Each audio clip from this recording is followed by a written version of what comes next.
Halo pendengar yang budiman. Kali ini saya akan menceritakan kisah novel yang romantis karya Ipak Munte. Berjudul Dokter Cantik Milik C.E.O. Selamat mendengarkan. Episode 1. Namaku Anggia Tiffany. Aku adalah seorang dokter kandungan. Menjadi seorang dokter adalah cita-citaku dari sejak kecil. Alasannya adalah aku sangat suka dengan anak kecil dan aku juga ingin menjadi salah satu orang yang bisa menolong orang lain.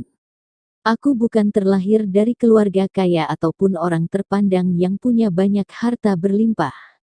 Ibuku bernama Intan, dan ayahku bernama Bian.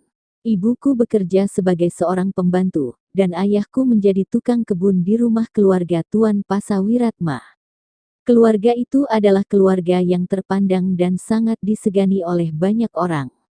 Ia bukan hanya kaya harta, namun juga kaya hati. Aku sangat dekat dengan Tuan Pasawiratma, hingga beliau menganggapku seperti putrinya. Ia memang tidak memiliki anak perempuan dan ia sangat menginginkan anak perempuan. Aku sangat berterima kasih padanya karena berkat bantuannya aku bisa memakai jas putih kebanggaanku. Dan berkat beliau aku bisa meraih cita-citaku saat ini. Namun suatu ketika ayahku mengalami penyakit yang cukup parah dan mengharuskan melakukan pencangkokan jantung. Aku adalah seorang dokter, aku sedikit demi sedikit tahu tentang penyakit ayahku.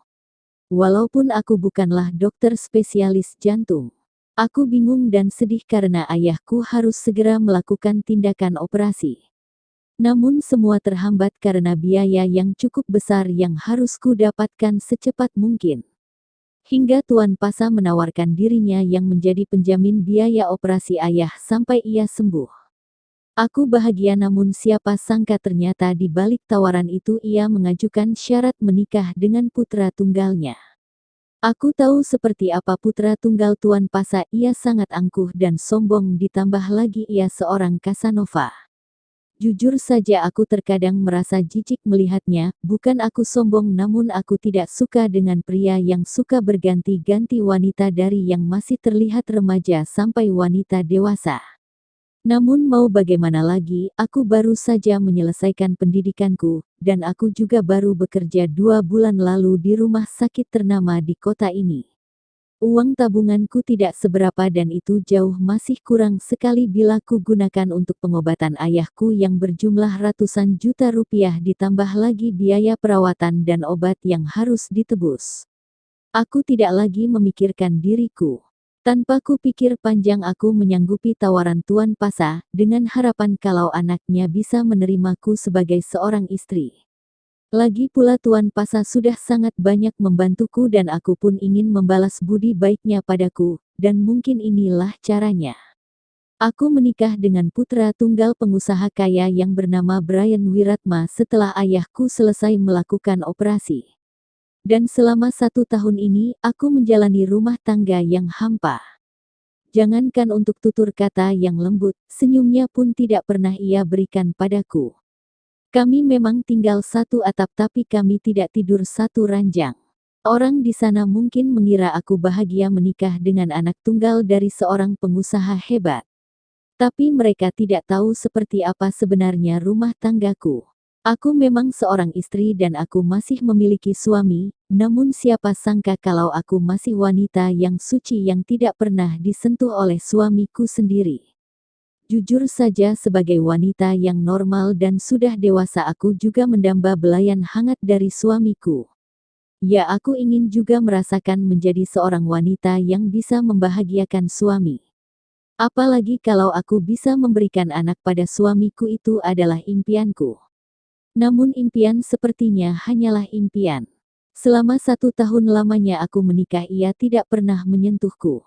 Aku sudah berusaha menjadi yang terbaik. Dan aku selalu memperhatikannya mulai dari ia bangun tidur, sampai ia akan tidur lagi, hanya demi mendapat satu ucapan terima kasih dari bibirnya yang mungkin bisa membuatnya menerimaku. Namun ternyata bukan ucapan terima kasih yang ku terima, tapi hinaan, bahkan terkadang yang ku dapat siksaan. Aku tidak menyerah sampai di situ, aku terus berusaha menjadi wanita yang bisa diterima menjadi istrinya. Sampai suatu hari dengan sengaja aku memakai lingerie yang sangat seksi. Sebenarnya aku merasa jijik melihat penampilanku, tapi rasa itu ku buang jauh karena niatku ingin meluluhkan hati suamiku dan aku tahu itu tidak dosa. Namun miris, ternyata yang ku dapat bukan sesuai dengan keinginanku. Yang ku dapat justru hinaan dan makian, bahkan aku disebut seorang pelacur. Bagaimana perasaanku disebut seperti itu oleh suamiku sendiri? Saktigat. Aku tersenyum getir, air mata yang selama ini ku tahan sudah tidak sanggup ku bendung. Air mata itu tumpah tanpa permisi, aku ingin menjadi kuat namun aku terlalu rapuh, hingga hanya air mata yang mampu menghibur kesedihanku. Kami awalnya tinggal di rumah Tuan Pasa namun karena Brian ingin kami tinggal di apartemennya, Tuan Pasa mengizinkannya. Bukan tanpa alasan Brian ingin tinggal di apartemen, semua itu ia lakukan karena ia ingin bebas dari orang tuanya. Agar Tuan Pasa tidak tahu kalau ia tidak berubah sama sekali dan ia bebas membawa wanitanya ke dalam apartemen ini. Terkadang ia bukan hanya membawa satu wanita tapi dua, lah membawanya masuk ke dalam kamar miliknya. Bahkan hampir setiap malam aku mendengarkan desahan-desahan wanita yang membuat hatiku sakit. Aku hanya bisa meremas bajuku. Aku tidak berani mengatakannya pada ibu dan ayahku karena aku sangat takut mereka khawatir denganku. Dan aku juga tidak berani mengatakannya pada ayah mertuaku. Karena sejak awal ia menikahkan aku dengan anaknya, ia ingin Brian berubah menjadi manusia yang lebih baik. Dan kalau ibu mertuaku, ia sama sekali tidak menyukaiku, dan bahkan ia sangat menentang aku menjadi istri Brian. Menurutnya, semua itu karena aku anak pembantu tidak pantas bersanding dengan anak pengusaha. Itu terbukti pernikahanku dan Brian hanya ijab kabul saja, tidak ada resepsi sama sekali. Bahkan orang-orang terdekatku pun tidak banyak yang tahu kalau aku sudah menikah. Dan selama 1 tahun ini aku rasanya mulai menyerah menghadapi suamiku. Ia sepertinya tidak akan pernah bisa menerimaku dan aku pun sudah sedikit tidak peduli lagi padanya.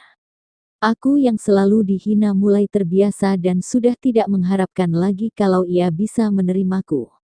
Sekarang aku hanya pasrah pada keadaan, semua sudah kuikhlaskan dan kubiarkan mengalir dengan jalannya sendiri. Aku hanya berharap dan berdoa pada Sang Pencipta kelak ia akan memberiku kebahagiaan. Dan semua penderitaan yang kurasakan saat ini semua akan